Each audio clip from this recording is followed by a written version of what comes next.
shortly. But my job right now is to introduce my friend and colleague, the Honourable Jim Carr, Minister and Special Representative for the Prairies, before we hear from the Honourable Melanie Joly. Jim was first elected as the Member of Parliament for Winnipeg South Centre in 2015. He was appointed Minister of Natural Resources in 2015 and Minister of International Trade Diversification in 2018, before being named as the Special Representative for the Prairies in 2019. Jim's passion to build strong communities and a stronger Western Canada makes him the perfect fit for his role as the Special Representative for the Prairies. He has spent many hours and days over the past year talking to Westerners, ranging from universities, small businesses and producers, to Indigenous partners, governments, and labour leaders to make sure that the people of Alberta, Saskatchewan, and Manitoba have a strong voice in Ottawa. I know he will continue this work to improve the lives of Canadians as we emerge from the economic impacts of COVID-19. And so without further delay, please join me in welcoming the Honourable Jim Carr, Minister and Special Representative for the Prairies, to the virtual stage. Over to you, Jim.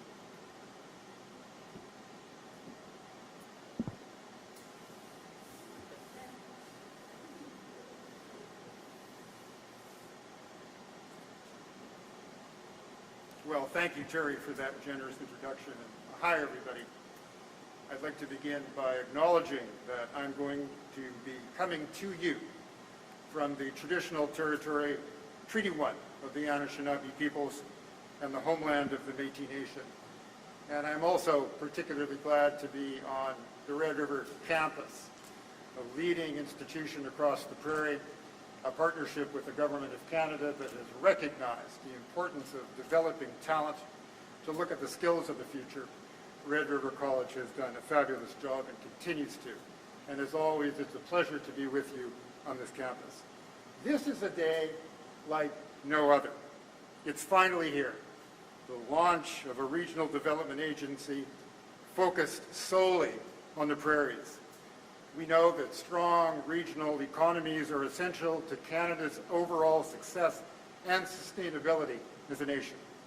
And since the creation of Western Economic Diversification Canada, which we all know as WD, more than 30 years ago, we have seen the powerhouse that is the West grow and contribute to the national economy.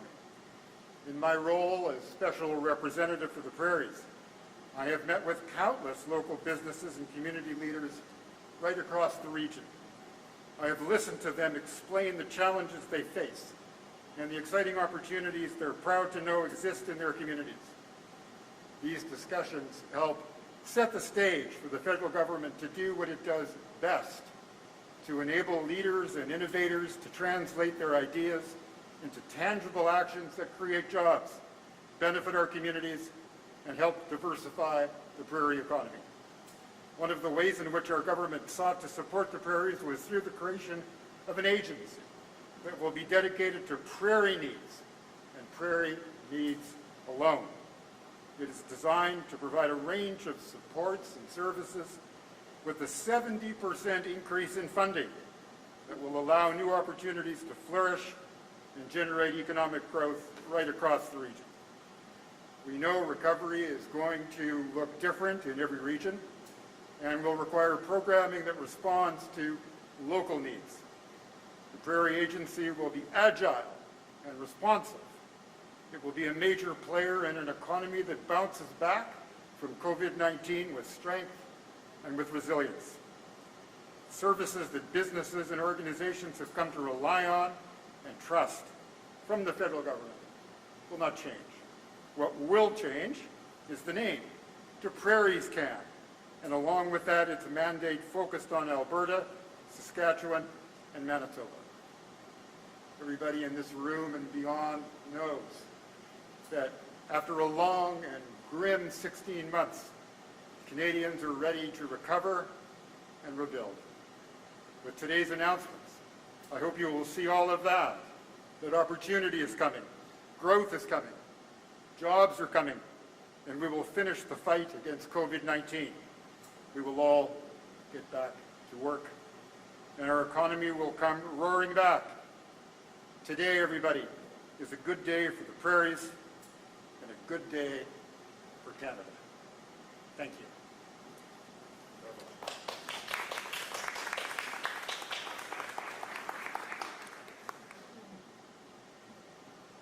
Thank you, Parliamentary Secretary Duguid and Minister Carr. I am now very pleased to introduce the Honorable Melanie Joly, Minister of Economic Development and Official Languages, and Minister responsible for the regional development agencies. Minister Joly was first elected to represent Cartierville in the House of Commons in 2015. In her ministerial roles, Minister Joly has worked to promote Canadian culture and to grow and increase the visibility of Canada's tourism sector. She has also worked to safeguard Canada's 2 official languages while promoting the use of French in Canada and around the world, including in the digital sphere we've all come so accustomed to. And as the Minister of Economic Development, she is responsible for Canada's regional development agencies, RDAs, to ensure that the federal government is making a direct contribution to the economic growth of Canada's regions in a manner that is transparent, tangible, and measurable. This includes ensuring that the Prairies and British Columbia are supported by 2 distinct regional development agencies, given our unique economic realities here in the West. And this is exactly the reason why we are all gathered here today. So please join me in welcoming Minister Joly to the virtual stage. We all look very forward to hearing from you. Thank you, Matt. It's great to see you again. It's great to see everybody. Indeed, this is a great day. I would like to thank Elder Oakes for his wise words. And of course, I would like to acknowledge that myself, I'm right now standing on the unceded territory of the Kanien'kehá:ka Nation. It's always a pleasure to have the chance to share, even virtually, the stage with my great colleagues, Jim and Terry. Both of them are very strong voices in Ottawa and in their communities for the Prairies, and they're always there to defend the Prairies' interests, and particularly, I would say, the interests of entrepreneurs and business people who are working extremely hard to create opportunities for people all around the beautiful region of the Prairies. I'm glad also that Reg and Haley are joining us, and you'll have the chance to hear from them just in a few minutes. Like I said, today is a good news day. It is a good news day because we're actually offering a solution to people in the Prairies by and for them. When thinking about it, of course, the year has been a very difficult year. And how we address these challenges together will define us in the future. That is why we wanted to have a new approach as we're getting out of the pandemic bit by bit, making sure that we're in the economic recovery mode that was much more closer to the ground to people all across the country, and I must say, particularly in Western Canada. On voulait s'assurer d'avoir une approche beaucoup plus particulière, beaucoup plus spécifique pour les gens qui sont à travers les prairies, donc au Manitoba, en Saskatchewan et également en Alberta. We know, and Terry mentioned it, the Prairies have been hard hit by the pandemic and the economic crisis, but also by the drop in the resource market. The now recognized expression being the double whammy.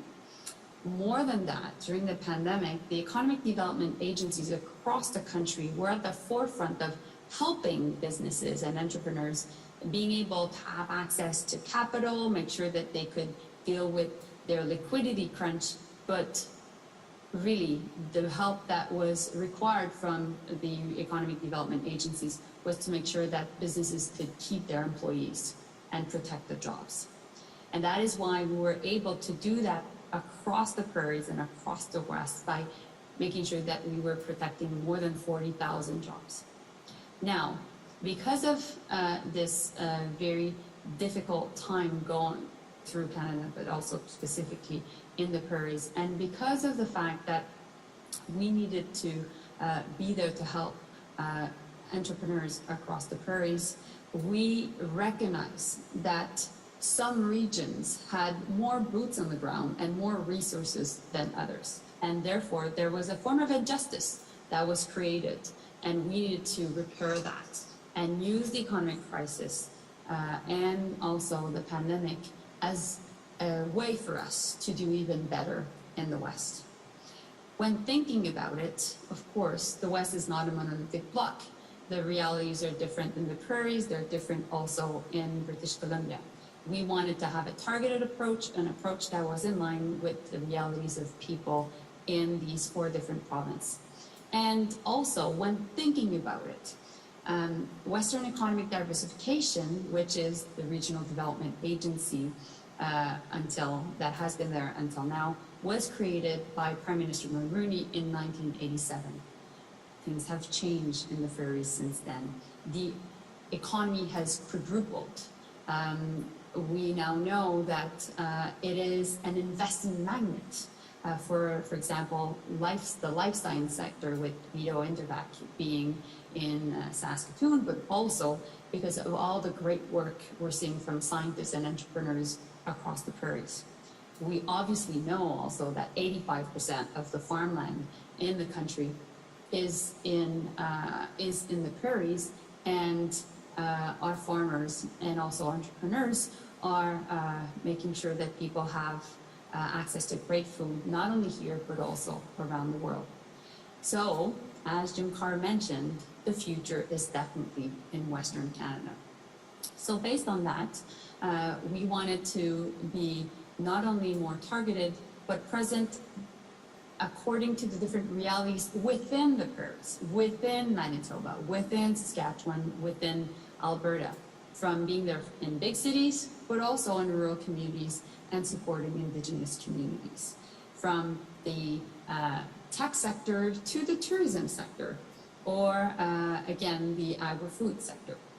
So it is a pleasure for me to announce that we're creating a new federal regional development agency specific for the prairies, which will be called Prairies Economic Development Canada, but which we like calling PrairiesCan. That's where we all virtually clap. The mandate of this new agency will be to help entrepreneurs grow their business, have access to capital. Of course, we will be able to help communities organize themselves and present great projects that could further their development, and also it will be there to help businesses grow and expand new markets. Also, we are very much aware that the federal government sometimes can be complicated, and sometimes there are many programs which can be seen as a maze for many entrepreneurs that are working day in and day out to build their companies. So also PrairiesCan will be really playing a role of a convener to help these businesses navigate the federal government and understand what's available to them, maybe when they want to expand in new markets and therefore work with Global Affairs Canada to participate in a true new trade mission that could go in, for example, a country that is key for them, or also access new types of funding that can be present either at Natural Resources Canada or Environment Canada. So based on that, we want to make sure also that the agency is well equipped and well funded. So the PrairiesCan agency will have a budget of $149 million for its core funding, but also we will add to that all the new funding that is linked to the different funds that we got in 2021. For example, the Aerospace Fund that is so important for the Winnipeg region of $250 million, the Tourism Relief Fund that is so important for many communities, including particularly in Churchill or Alberta, and so that's a fund of $500 million, or the Jobs Fund that help businesses pivot and adopt new technologies and become even more green. And so that's a fund of $700 million. These funds are for all 7 regional development agencies across the country, but obviously the Prairies will have its fair share, and it will be in addition to their $149 million core budget per year. And so when we look at where we will be expanding our activities and our operations, so let's start with Alberta. The headquarters will be, of course, in Edmonton. Western Economic Diversification before had an office in Calgary, which was a satellite office. We will make sure that this office becomes a full-fledged office, but also we will be opening in Lethbridge and in Grand Prairie and as well in Fort McMurray. In Saskatchewan, Matt, that's for you. We already have an office in Saskatoon, but for a long time, our former minister colleague, a good friend of mine, Ralph Goodale, was asking for an office to be open in Regina. We agree with him, so we'll be opening an office in Regina, but also, more than that, we'll be also present in Prince Albert. And finally, in Manitoba, of course, we will continue to be there for people in Winnipeg, and we'll have an office in Winnipeg, but we will expand also our operations in Brandon and in Thompson. So you can see that we're developing an entire network, a network of people that will be there close to the ground, close to the reality of people they serve. And that will help obviously increase the knowledge of entrepreneurs of what is being offered to them by the federal government, but also will provide them with more power, because we know information is power, and therefore by democratizing the access to information across the beautiful regions of the Prairies, we will be able to foster even more growth and create more opportunities and develop the potential of entrepreneurs across Manitoba, Saskatchewan, and Alberta. Exciting news, great opportunities, looking forward to build back better with all of you. Donc ça me fait plaisir d'être avec vous et de présenter ce qui sera offert par cette nouvelle agence de développement économique qui est PrairiesCan, et bien entendu, ça me fait plaisir de répondre aux questions. Thank you so much. It's a pleasure to answer any questions. Minister Joly, thank you so much. Merci beaucoup. This is just tremendous news and is certainly needed and very welcomed to help keep our economy strong and competitive. Now, we're going to hear from business leaders from across the Prairie provinces whose communities will directly benefit from the new agency, as you mentioned. You spoke about agri-foods, and we have an absolute leader in that here with us today. First up, we have Haley Jeffries. She is the co-founder and CEO of Prairie Fava in Glenborough, Manitoba. Her company is an innovative leader in the agri-food space and fava bean industry.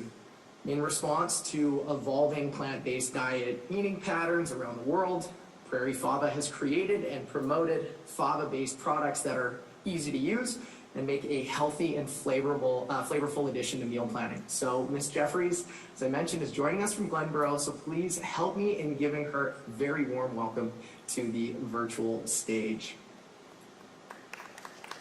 Thank you so much for having me and allowing me to give a few remarks today. I'm very honored. As mentioned, I'm the co-founder of Prairie Fava and located in Glenborough, Manitoba. We are obviously a woman-led agriculture, egg food ingredient company. We have direct connections with farmers through our own processing. Prairie Fava was established in 2015 with processing and sales beginning in 2017. We supply the whole fava ingredients from whole beans, fava splits, and fava flours. Prairie Fava wants to showcase why fava beans are important to not only the farmer, but also the environment and ultimately the consumer. Prairie Fava strongly believes that opportunities that farming and value-added agriculture processing can bring not only to Canada, but globally. This is the time that agriculture needs to continue to innovate and adapt to a changing environments and economic situations. However, as a small company and other small companies, It can be a struggle to access capital and funding overall. These challenges can be significant barriers to economic growth. However, we have, as Prairie Fava, valued significantly from our interaction with WD that have not only included one grant and also a loan. We were recipients of the $100,000 non-repayable funding from the Women Entrepreneurship Strategy in 2019, and we have just worked with WD on an interest-free loan project for over $2 million. I wanted to compliment the WD and express our sincere appreciation for their support, which has been instrumental to our continued growth and fava bean ingredient innovation. The WD staff are extremely efficient, extremely supportive, and easy to work with and helpful, so thank you. Also, the repayable terms of the loan are fair. Because of this, I have no doubt of the ability for our company and our business to meet all the repayment requirements. Our business has been significantly strengthened by WES and WD programs, and we are very excited to keep furthering our relationship with the new program under PrairiesCan. Thank you. Thank you so much, Haley. It's great to have you here today. Next up, I would like to welcome Reg Joseph to provide some remarks. Now, Mr. Joseph joined Health Cities in February 2018. He brings to the role a wealth of expertise in both the biomedical sciences as well as the business development, and his vision of how to deliver on the goals of Health Cities reflects that experience. Now, most recently, Reg served as the Vice President of the Health Portfolio at Alberta Innovates. In this role, he led the provincial strategy for health innovation and drove industry and nonprofit collaborations with the province. Reg has 20 years experience spanning the biotechnology and high technology sectors. Most recently, he served as the CEO of a local University of Alberta startup company, Metabolomic Technologies. So with that, I welcome Reg to the virtual stage. Wonderful. Thank you very much for that introduction, Matt.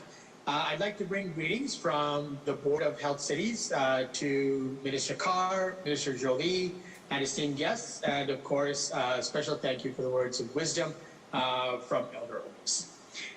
Canada is at a precipice of significant global economic shifts that our nation's resources, talent, and ingenuity are well poised to succeed in. But this won't just happen. We must have a concerted effort to pull government policy, funding, industry innovation, and academic collaboration together for this emerging vision of Canada.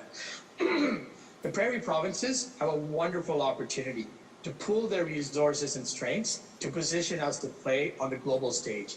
The technology platforms like artificial intelligence and machine learning, in fields as broad as agri-food, green energy, and of course, closest to my passion, health and life sciences, and many other emerging sectors that are not only important to Canadians, but also to global markets.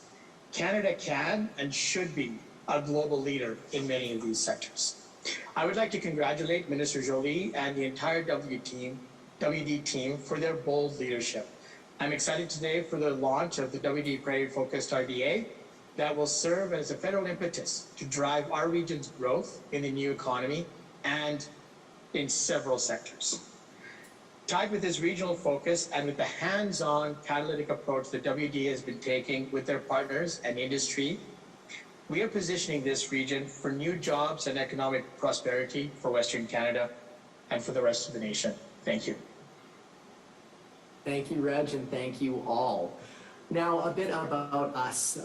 Since CoLab's inception in 2017, we have collectively supported over 130 early-stage tech companies and assisted them in hiring over 350 employees, generating over $20 million in annual revenues and attracting just north of $12 million in private investment here in Saskatchewan. And all of this would not have been possible without the strategic support of our key partners at Western Economic Diversification Canada and provincially at Innovation Saskatchewan. Now, when we were presented with the opportunity to be your hosts today in celebrating the official launch of the new Regional Development Agency for the Prairie Provinces, we were just entirely humbled and honored. At CoLabs, we believe in the power of community and believe in a community approach to economic development. So we are absolutely thrilled to have more staff embedded in new communities to listen, engage, and co-develop solutions that fit the needs of our ecosystem. We strive to strengthen the ties amongst our Prairie Tech community through WD-sponsored initiatives like our annual Uniting the Prairies conference. This year, over the course of 2 days in June, we had over 1,100 community participants. We invited the top 81 startups from across Alberta, Saskatchewan, and Manitoba to convene for 241 curated meetings with the selection of the world's brightest investors, mentors, and tech leaders. Now, these meetings led to tangible investment opportunities, valuable connections, and really important exposure for our Prairie Tech community. And it would not have been possible without our partners, stakeholders, and sponsors, which is what this new regional development agency is all about. We're working together to help create a sustainable and inclusive economy that provides jobs and opportunities that people can rely on. So to all our partners, sponsors, and stakeholders across the prairies, thank you so much for being with us here today to celebrate. We are so excited to continue this important work together. And finally, I just want to say another thank you again to our platform speakers for participating either in person or virtually in today's announcement. And we're now going to open up to the media portion of the event. So I want to thank everybody for joining us today. Over to you, Kat, for fielding questions from the media. Thank you so much. Thank you so much. So we will now be able to take questions from the media. On va maintenant pouvoir passer à la période des questions avec les médias. So we'll do one question, one follow-up. Please state your full name and the media outlet you are with before we ask you to unmute. If you use the raise your hand function on the right side of your screen. Donc on va procéder avec la fonction lever la main à la droite de l'écran. Lorsque ce sera votre tour, on va faire une question suivie. S'il vous plaît, identifiez votre nom complet et le média avec lequel vous êtes. Donc la première question nous vient de Catherine Denizet. Catherine, c'est à toi.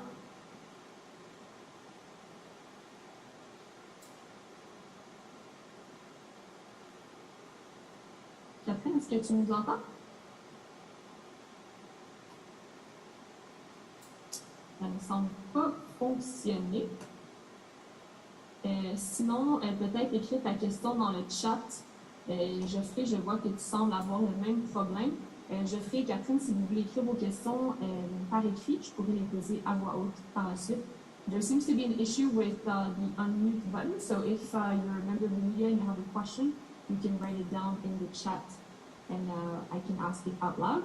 But let's just try someone else. Can we try Kyle Benning? See if we're able to unmute.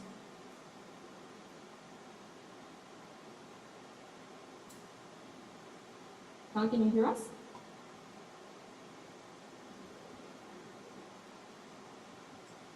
Okay, there seems to be a little technical issue.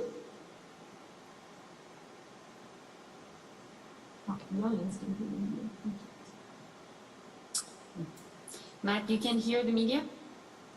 I can't hear the media coming through. I know we do have a media inbox that is prepared.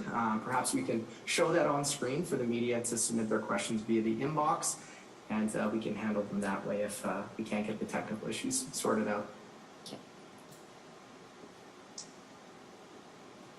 So is there a way for them to write it in the chat? We will invite media to enter their questions in the chat.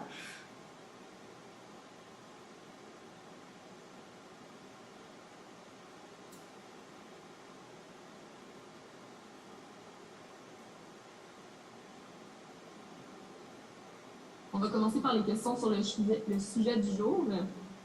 So we'll start with questions on today's great announcement for the Prairies, and then if we have time at the end, we can answer questions on different topics. Donc, si on a des questions, on a du temps à la fin, on va pouvoir poser, on va pouvoir répondre à une question sur un sujet autre.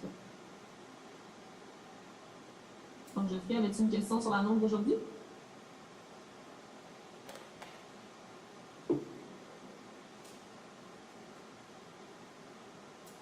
Or Carl, did you have Okay, we do have one question that I can see in the chat from Colin Slack from the Brandon Sun. So he's asking when the Brandon office is expected to be able to open, and has a location been chosen yet?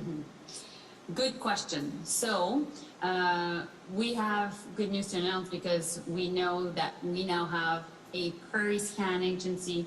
We now have a budget of $149 million. We now know that we'll be opening an office in Brandon. And so people in the federal government now have the mandate to really rent offices and hire. So this will be done in the coming weeks. And so I'm confident that in the coming weeks, we will be able to hire people and we'll have more to say.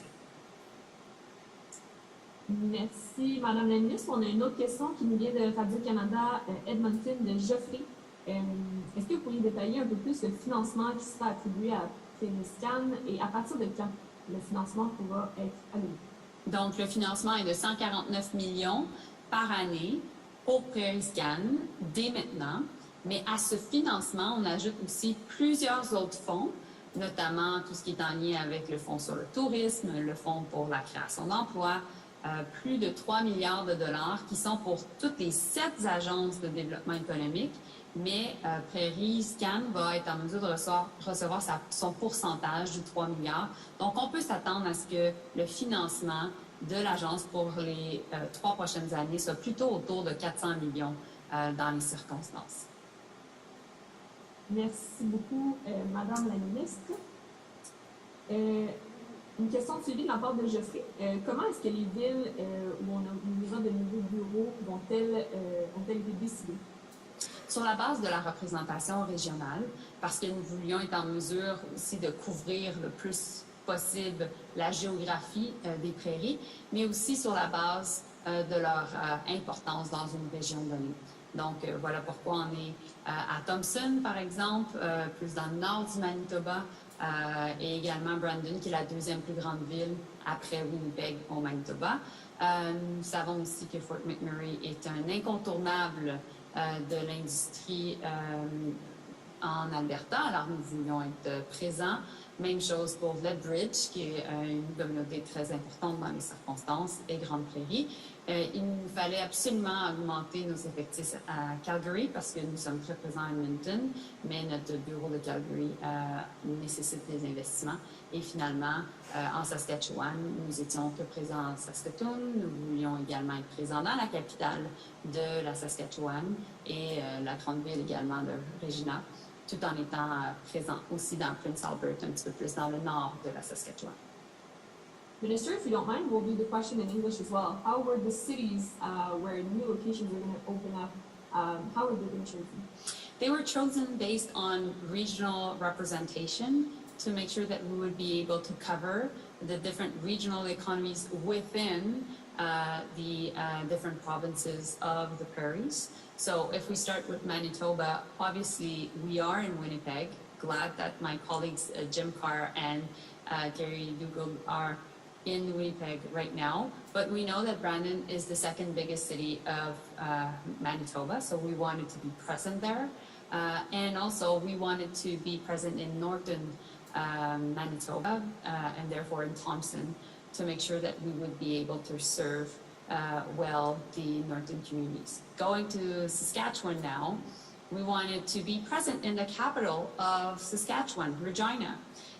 Of course, we are already present in Saskatoon, but being present in Regina is fundamental, and being present in the northern part of Saskatchewan through our presence in Prince Albert also made sense in the circumstances.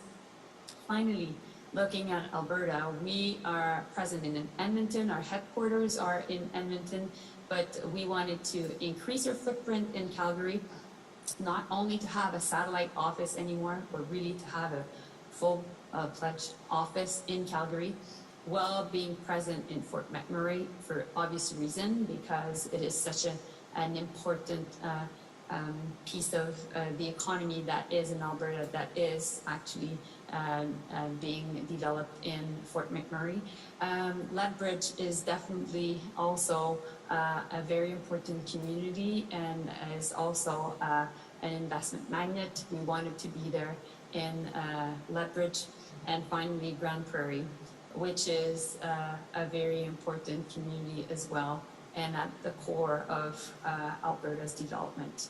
And so this is exactly why we wanted to be there, to make sure that we would be covering a lot of different people across the prairies, but also while being in different realities of these different regions, we are, of course, there for different types of businesses that are in various industries, from mining, from tech, and also from agri-food and tourism. Thank you. We have Kyle Benning from Global News, who is noting that we also did announce PrairiesCan today, Yeah. a great new BC agency dedicated to British Columbia. And he's asking if you could tell us about the differences between the two new agencies that have been announced today. Mm-hmm. So, of course, we know that the West is not a monolithic block, that things have changed over the last 30 years, and that the economies of British Columbia and the prairies are different. So we wanted to have a much more targeted approach for both regions. We wanted to make sure that these regions would be at par with other regions in the country, because from on the British Columbian side and on the prairie side, the amount of offices, coverage of footprint was not necessarily as important as we're seeing is in the eastern part of Canada. So that was my priority. It was a priority for the Prime Minister and the government as well, to make sure that we would be really taking care of that injustice, repairing it, and at the same time helping our entrepreneurs to deal with the impacts of the economic crisis and build back better. Thank you. You also mentioned, another question follow-up from Kyle, you also mentioned $149 million in core funding. Yeah. Can you elaborate a bit more about what core funding represents in this case? So core funding is, for example, to work with collabs in Saskatchewan, which Matt is a fantastic CEO and representative of, which is an incubator which helps many startups. So the core funding is really to help different startup incubators, supporting innovation through our partnerships that we can do with different universities and colleges, to make sure that bit by bit people can launch businesses and commercialize their research. The other thing we do also is partnering with different chambers of commerce all across the prairies. I had the chance to talk with many of them, from the Calgary Chamber of Commerce and the Alberta Chambers of Commerce to also the Winnipeg one. So we work with them to help inform what is offered by the federal government to the different entrepreneurs. And we actually work a lot with the economic development agencies of the different municipalities, which sometimes have a lot of good projects. And we're there to help them structure their projects before they submit them to, for example, Infrastructure Canada. So we would be there to support different communities that would want to develop a really important infrastructure project within their given community by paying for their feasibility studies and really collaborating with them to make sure that the project is credible and well organized. And finally, I would say the core funding is always to support, like Haley was mentioning, to support entrepreneurs that need capital. So we offer a lot of interest-free loans that are key for businesses that want to have access either to other types of funding coming from banks.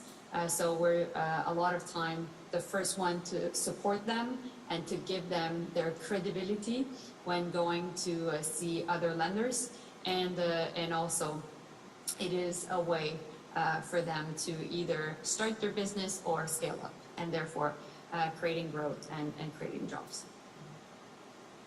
Thank you. We'll take one last question on today's announcement. Radio-Canada Edmonton me demande, il y a eu un changement de nom, évidemment, avec la nouvelle Agence de développement régional, et le mot diversification a disparu. Est-ce que ça signifie un changement d'approche de la part du gouvernement fédéral? Non, absolument pas, parce que la diversification sera toujours au cœur de ce qu'on fait dans les prairies, au sein des prairies, pour s'assurer de créer plusieurs emplois. Mais on voit aussi qu'il y a plusieurs initiatives de diversification qui se font, que ce soit dans le secteur des sciences de la vie, et on l'a vu certainement durant la COVID, que ce soit aussi dans le domaine de l'agriculture et également tout ce qui est agroalimentaire. Donc, il y a beaucoup d'initiatives et d'innovations qui se fait, beaucoup de diversification. Mais là, l'approche, en fait, c'est vraiment de s'assurer qu'on est là pour les gens des prairies, par les gens des prairies. Alors, c'est pour ça qu'on a appelé ça PrairiesCan. Merci. On va prendre une dernière question, cette fois-ci sur le campus Saint-Jean.